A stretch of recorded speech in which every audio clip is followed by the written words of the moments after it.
Hello. Alright, gonna get into a game now. Just reviewing a game, thought I may as well do a bit of commentary for it.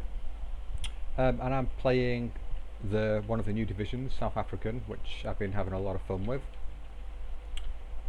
Anyway, so the player I'm playing against, I don't think they're particularly good, but I can point some things out. Right, let's just look at this map for starters, for new players. This is Sianno, and this is one which a lot of people get frustrated with, which is fair enough. This town here, well, it's a strange map because you can either get a lot of fighting in this area or a lot of fighting in this area. And if you're red side, you're generally wanting to come in and take over this town, and from here dominate the rest of the field. And if that happens to blue, then blue might start pushing back through here. But you can attack through here. You can push all the way down through here and pressure onto this flag. And if you do that, then you can often take this flag too by covering, setting up some guns in this area, some tanks, which will cover the incoming road here, which will allow you to take this flag. So taking these two from blue side is viable if you can do that. But if you do that, then you're leaving yourself vulnerable here. So you'd first want to set up a good defense in this area. 80 guns here, AA around this area, 80 guns in here, maybe some tanks popping in and out of cover here, some support weaponry, and getting a presence into this forest to stop an assault coming down from here. It's easy from red side, I do it in this game, to unload units into here very early. And you can push through, get eyes on what's going around. If you've got some machine guns in here, shoot down onto any positions here, pressurize this flag. And if you put some flamer units or something in here, you can smoke your way off to stop any fire coming in from this area. You can smoke this area off and then basically just walk through into this forest. If you've got a decent enough force, you can usually do some work in here and take this flag. So pressuring from these two areas, from red to take this flag, is easy to do. From blue, yeah, and rushing down from the get-go is something people often do as well. Just rush straight down the road and try and get in here, and they will rush straight down this road, try and get in here. It can become a complete mess here. If you've got plane support, you get 80 weapon support up here quickly. If you've got fast transports for them, drop off some like M42s around here, can pick off their transports, stop them getting into the town, which should be your town from blue side. But often you can come in and unload down through this road or through this road. You can come in here, jink off the road behind here and try and unload around here. It gets a bit tricky and a bit messy around here at the start. I can't really suggest what is the best thing to do. It is very much division dependent. Faster units, you've got like 12 SS, not 12 SS, 17 SS with detraction units, rushing straight into here and taking it. Yeah, you can, if you get Sianno or you can get 17 SS, you want to take this very quickly. Easy to do. Talking from blue side, from assaulting over here, and you can do a quick rush down here, but you often get an early AT gun out in here, so smoking off this area here could be a good idea. You often get a machine gun in here too, so smoking off here as well. So if you're just rushing some early mortars up here, drop them say around here, and you can round this area, you can drop down smoke, lay down some smoke here, you can rush up onto this hill and pressurize this flag, put them on the back foot, which is probably a decent thing to do from blue side, because then you can, as that's going in, you can then secure the town much more better. Yeah, this plays unloading, this isn't going to work for him at all, because you can unload down this road. I come out too early. I've got these Piechoty. These guns I found they're really good. I really do like them. They get blown up quickly. Oh, they can get blown up very quickly, but they look nice.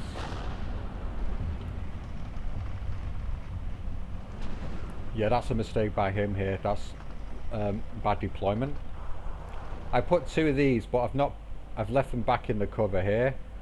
So I don't want them to be, I want them to be firing first, to have a high fire rate, 12 rounds per minute. I've got them up vetted as well, so it's probably about 15 rounds per minute, I believe that will be. And yeah, decent accuracy too, so it'll be like 57% accuracy. So one of them got took out by this SU-57. That was coming in for protection, didn't help out. Here, not much is going on here.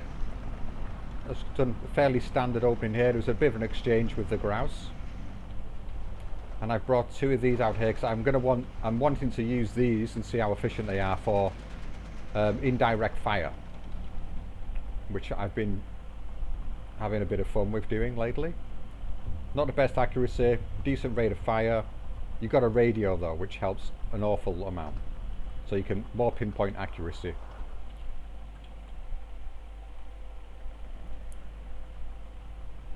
And in here, I've just set up fairly defensively. Then I started moving. I saw the units moving forward. I sent in a bomber, the Baltimore, to lay down some fire. Oh, we're both balanced, by the way. Sent in a Baltimore to lay down some fire. Yeah, for this side of the map, you can also do a rush from the blue side into here, because sometimes people don't protect this road from the get-go. They might just leave it and just put some infantry in here if they're going quite light, because a lot of people, like I say, like to focus on a town area. Yeah, from blue side, it's always a very good idea. Put some kind of presence in here, some kind of unit in here. And so he's bringing out some mortars. He's dropping them off really far back, though, which seems... I think this is too far back. Your mortars, maybe I put them around here or in here. Or if you want to be extra cautious, maybe... Yeah, that's too far back. Maybe I put them in here or in the back line of this here, if I was being extra cautious. So he's got a big infantry presence here. Actually, AT rifles taking this off. Oh, right. Yeah, I was just using the half tracks to harass here. I wasn't focusing this area at all. I do like to focus this area quite a lot, especially from blue side to coming in and taking this flag. So I always feel, like I was just saying, if you can take over this area and start dominating, you bring some tanks, some AT weaponry, some support weaponry to fire onto this crossroads with units coming in. You can cause a lot of problems. Yeah, here it is just... Yeah, it's poor setup. A newer player, I would say. I brought a Spitfire out to shoot down here a fighter out, I believe. And he replies with... I don't know what it is, a Yak 9B or Yak 9. Oh, here we go. But you don't want to mess with Spitfires in the air, especially got no AA. So I'm using the indirect fire here. See, these are just out of my radio range, but this guy moves in, and now you see the accuracy changes on the circle because it's within the region of influence of the radio of this carrier. Yeah, these are handy. Oh, it doesn't actually have a radio. Oh, that's a mistake, isn't it? Oh, I'm gonna have to note that. Oh, so that's a mistake with the game, for sure. Because they are, unless it's that circle. No, no, no.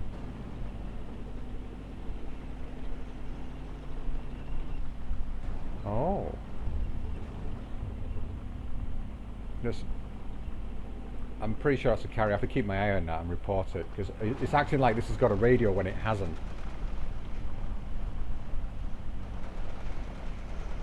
Unless that's the other grouse.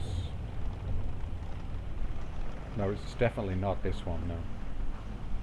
Yeah, I think that's coming from... That's confusing. What's going on with that? I think it's coming from the carrier.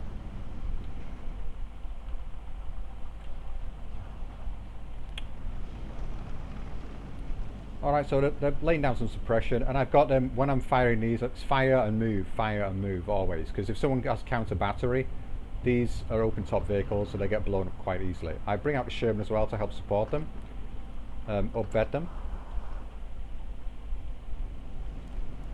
Oh, I wasn't watching at this point. I think I was, yeah, because I've been... He'd led his assault here, so I was focusing a bit here. And these mortars, I'd say they're way too far back. He is moving them up now, though. I think he just wanted to use them very quickly, so that's why he brought them out. He's insistent upon assault in this area. I've already brought out a piece of artillery. Right now, these are firing at the machine gun.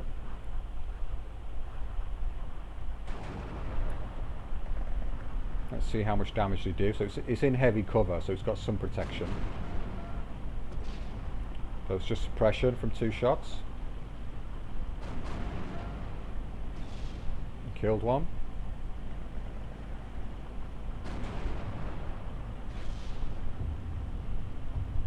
Yeah, I'm just going to start falling back now, I believe. So it's out of protection, lost another guy. It's just, yeah, if he didn't see that and falling back, I'm pretty sure he'd be dead. But the church has gone now, so that's good for me. He can't get in there and get vision around with any recon. Oh, here the party, one of them went down early, as you saw. This one, there was 3 tanks here, and he fired, and then the 2 tanks were firing back. So I just reversed him and waited, and they advanced further, and he picked off another one. And again, he's going to get the last one as well. But these are moving. If they were on attack move, these would have remained static. They would have stopped, and they would have fired. It would have been more accurate, and I'm pretty damn sure this would have died much earlier. It probably still would have taken out a tank because it had the first shot, but it has no armor whatsoever. But again, this is something else I'm going to question. It does seem like they seem to act like they have armor sometimes. I'm sure they get hit. I don't know if it's a splash effect, but yeah, something seems a little bit off there. I've got another party in here. It did manage to pick something off.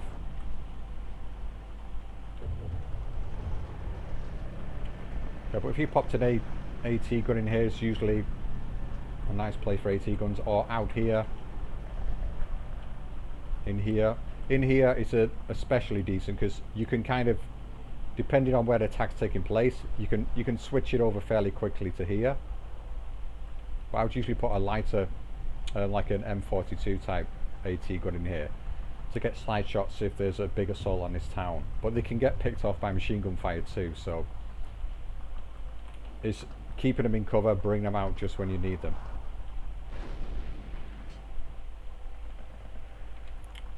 Yeah, and now I've got these on defensive fire.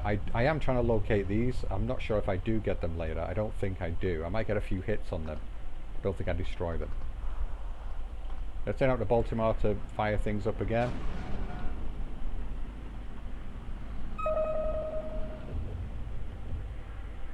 Ah, there we go, yeah. I ping the mortars. Yeah, and I shift fire over here. I'm not sure if it kills any of these. Because he was starting to pin down my units in the town here, causing some damage, suppression. Yeah, if you're going to do this, like he has, like if you're going to like barrage this area and this area around the flag, because that's where you usually have units. So put a circle around here, and then lay down, then start bringing some support, some infantry to come in and take this town, and lay down smoke, possibly here, and bring them in, unload them. But always do something which I forget to do, and that is when they're going into the town, keep your eye on them so they don't get sniped by units, because even if there's smoke down, they can still get sniped in their transports. So unload them just before the buildings or right at the buildings. I was being a bit bold here. I was expecting there to be AT weaponry in this area, possibly in here. As I come out, I realised there's nothing here because I saw he seems to being quite weak in his defences. And this is where I bring out my planes. So the AA just gets a suppression in time, but he might have got one of my tanks there. And I've got another Spitfire now, and he brings out, yeah, 2 Yak 1Bs. Now these are not going to fare well at all. I have to do like minimal micro. I micro this one to get it out of the way of those two, and then just kind of, yeah, attack moved onto this to shoot it, get rid of it, get rid of that. Now he should, oh, he's bringing out another one. It's not going to help.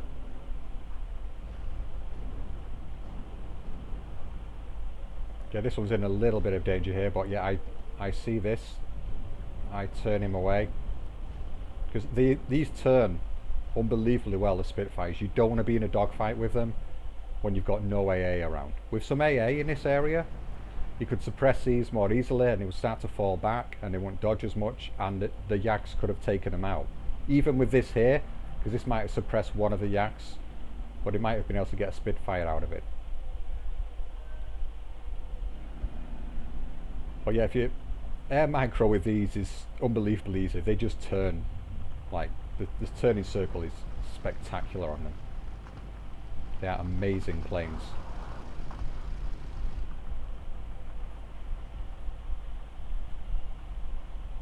Yeah, and remember, when it says agility very good, agility has, it's kind of relatable to the turning circle, but not completely. You can have a very good agility, other planes with very good agility. They won't have a turning circle like these planes. Spitfires, I think they've got the best turning circle.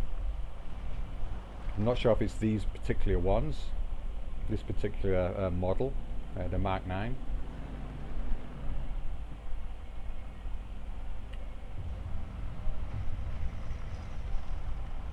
Yeah, and I was just throwing in bits of presence here, probing out a bit. I wasn't interested in taking this area up here at all.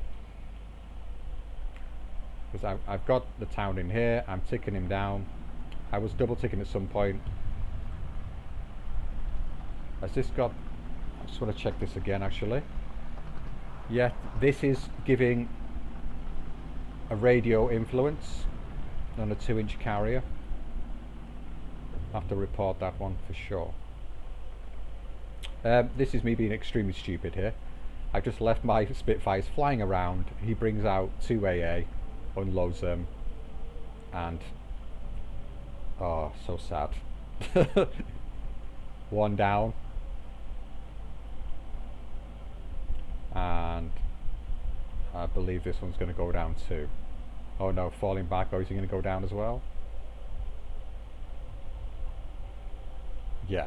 So I lost 2 planes there for nothing, and you can see the problem with the Spitfires here.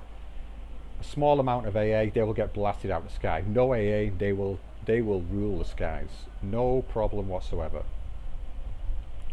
So I really should have brought them back. Yeah, you press V auto evac. Yeah, lots of people in the game, they have it on auto evac, and I don't like that. You don't want to use any of the smart orders for planes. It's a bad idea.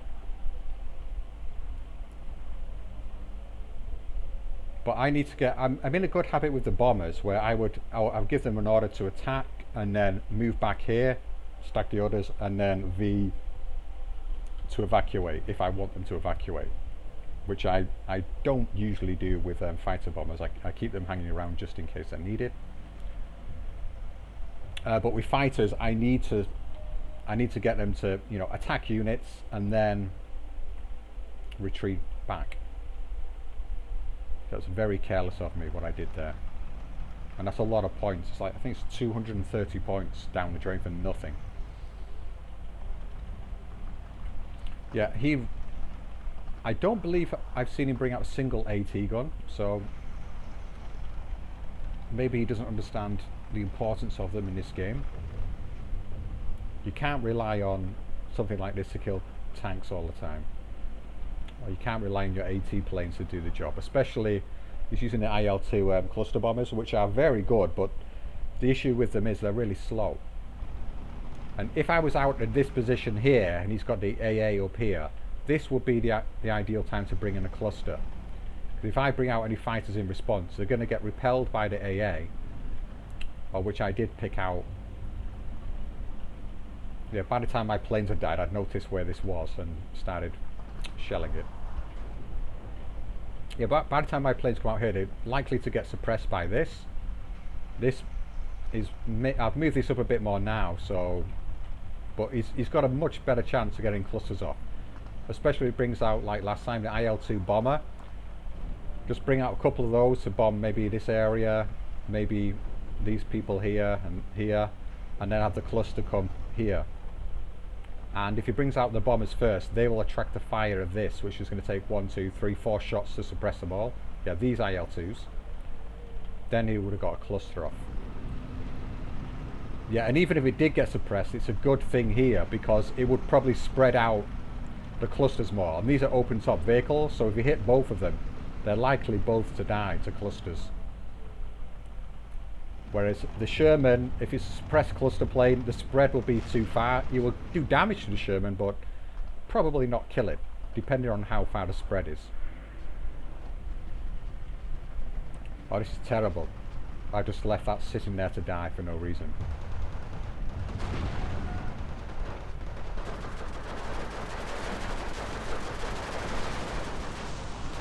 Tank grenade is gone. Oh, awful. It's 120 points there. Gone.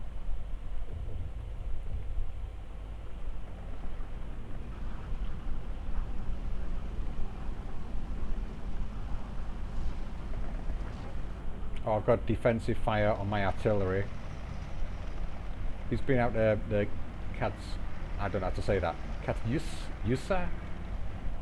Rocket artillery?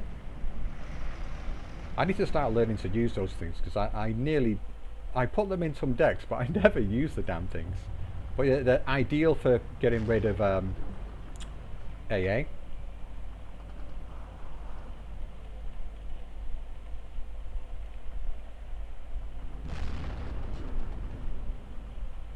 Here's in the Soviet decks you get 80 points rocket artillery. So if you see there's a couple of AA units like this, you ping them, mark them, then fire the rocket battery at both of them, and then bring in planes to finish them off. Because they will, if they've not killed them purely through the rockets, they'll be suppressed enough not to be able to fire at planes. So you then bring in planes to finish the job, backed up with some fighters, I would say as well, to stop the enemy picking off your bombers.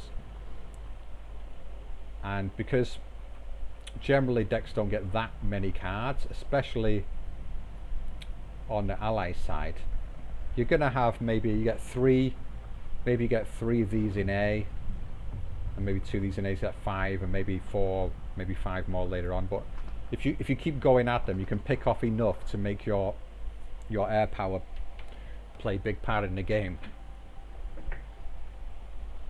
But again, of course, it's deck dependent on what you wish to do.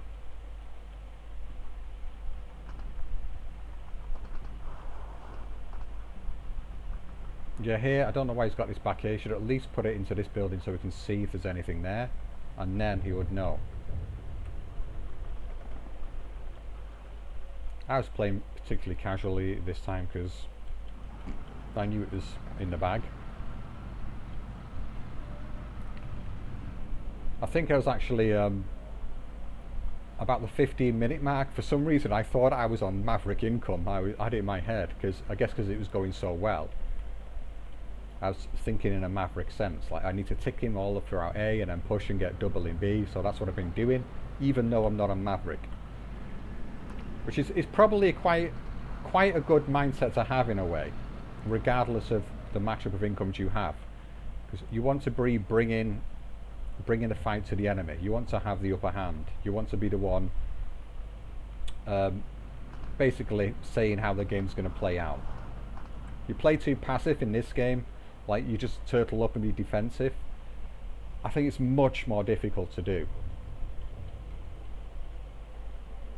Whereas if I keep attacking him from the get-go, then he's not going to have time to turtle up and build a huge line of defense across the entire map. If you're always being attacked, you attack here, attack there, it's going to cause lots of problems. Like you can see here, even before I had such a dominating position here, I was... Actually, that's not true. You just kind of give up this area. But yeah, I would often do this. I'd maybe take a flag here, and it's sometimes to my own detriment, and then I will not reinforce it fully, and then I will just attack here. So I'm thinking he's going to start filtering forces in to help out here, and then I can take this area. And I like to play like that, like attack here, then attack here, then maybe after that, maybe attack again here, then just keep poking at the enemy, keep them on their toes. Whereas because I always find if the enemy does that to me, I really do suffer. But I just like to be as annoying as possible. This area, I made a conscious choice. Just I put some units in here, just to make sure he doesn't really dominate and push through, and cause any problems to me over here, like we're saying about this road. So I've got a Sherman out here for protection just in case. Oh, these are it's another new unit. This is the Sherman 2A. This is basically like a cheap man's Firefly. Unlike a Sherman, it's got 1,750 meter range. The armor's not particularly good, but the penetration is spectacular for the Sherman. But compared to the box standard Sherman here, well, the Sherman 5 is not box standard, it's got better frontal armor, only 90 millimeters, and only a small range.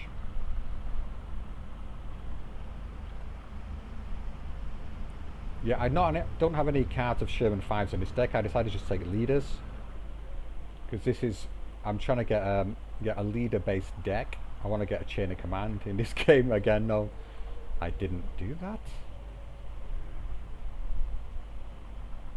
But this map is not ideal for it in my point of view, because you kind of got this huge no man's land here. Not a lot goes on in this area. It's like 2 theatres of war here and here. So if I have a command unit, I would either put it here or here.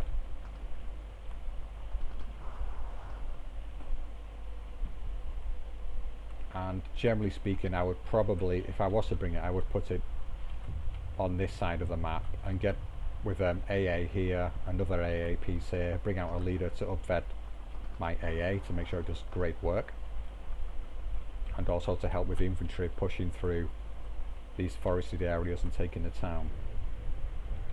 But getting a chain of command from here all the way over to this side of the map is going to be difficult. Still use leaders over here, but with if you use the Dingo, which I believe I have in the deck, oh, I can't show you, the Dingo Commander, because it's a very fast vehicle. I could use it here, then once I've progressed and got a strong foothold here, and then rush it across down the road here and help upvet all this infantry and push through on this area.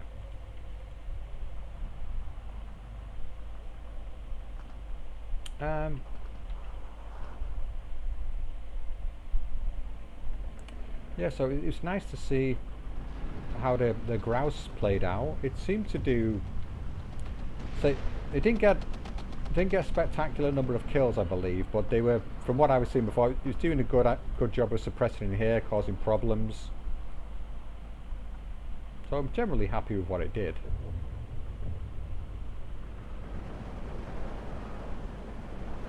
Oh, there we go. It's using his rocket artillery here. Yeah, I just decided to push here now. So I thought, I've got all this over here. He seemed to be trying to make a bit of a comeback in that area, so I decided to push through hard over here. Turns out I was wrong, because he's obviously invested quite a lot. It kind of looks like he's testing out this division actually, rather than playing the game, which, yeah, it doesn't look like he's playing to win at this point. He's been testing things out, which I would say for a new player, it's a great thing to do, and you should always try and do it. Like if you think, oh, I've lost the game, which I imagine he probably did maybe 10 minutes ago, because he's not even bothered trying to get this back really. So it's worth, like, he goes, oh, I've got more units over here, so I'm going to have a play around, use some of the artillery, see what damage I can do, see what these Su-85s do. So use the opportunity in a game that you're losing to try some things out. And you'd be surprised, because like when I was a much less experienced player, I would do just that, and I would actually sometimes come back and win the game just by doing something absolutely bananas. Like I just thought, oh, I'll throw in some smoke here, and I just rush in some bazooka units so he won't see them coming, because they don't push the line of influence, and they'd unload. I'd recon infantry and they'd destroy the units in the town. Then I would follow in with other units, and it would sometimes work. Just crazy things, or trains of silly little tanks. Again, smoke them up so they can get into the distance where their guns can fire, and yeah, mad things like that can work. So it's grouse, basically picking off half tracks. Infantry unit here.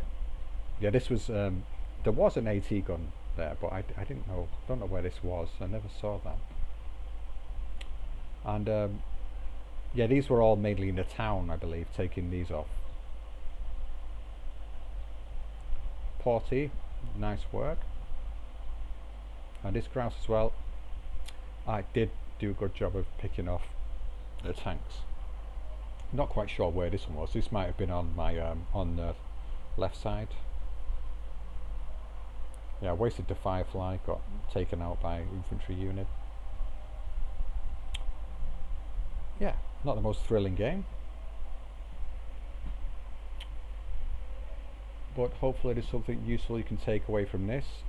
One thing in particular, if someone has Spitfires, yeah, bring AA and protect your AA. Move it around with an attack order, your AA, so it's not so easily destroyed by artillery. And if you do have a lot of AA out and it's important to you in the game, you'd also want to have some artillery to help support your AA guns. And what I mean by that is you bring out your artillery and you put it on counter battery, like 2 of them. Yeah, 2 of them, if they're about, say they cost you 100 points or more, 2 of them should be okay. You want to look at the rate of fire. Yeah, ideally if you can find something which is 5 rounds per minute at least is better. If it's a 75 point artillery, then I'd probably bring out maybe 3 or 4 of them. But yeah, 3, yeah, at absolute minimum, 2 pieces of artillery, and leave them on counter battery. For that very reason, if you know your AA is going to be targeted, then have them there ready to fire, so when the artillery fires on your AA, you can respond in like and take out their artillery. Because artillery is quite expensive, so they're not going to keep wanting to invest in more and more artillery to get rid of your AA. And it can be a big part of the game, and again, division dependent. So if you're playing against something like DFL, 6 Airborne, Scots, or like the new one, what's it, 26 Panzer, I believe they got some decent planes in there. But anything with a good amount of planes that's going to be coming and attacking you, you need to have you need plenty of AA, and you need some good backup artillery to protect your AA from their artillery. Yeah, so smart orders, counter batteries are a really good one. It should be used. But be aware that when it comes to mortars, artillery, big artillery, will not counter battery mortars. You can use defensive fire instead to do that, but you're better off picking them out. But the thing is with mortars, once you find them, you look and you see where they're firing from, you fire your artillery at them and they will be blown up quite quickly. Saying that, I did target their artillery. Did I actually kill it? Yeah, there you go. See? Thomas. Or Tomas, however you want to say it in Polish. Yeah, so that was taken out. That was like with 1 barrage. I didn't keep pounding away at them because, well, their mortars are out in the open. They're not very resilient to artillery fire. They're small squads of men. I'd expect I got the second one, but the spread might not have allowed me to get both of them. So there's one there. Did I get the other one? No, but yeah, one's enough. Okay, that's that. Goodbye. Hope that was useful.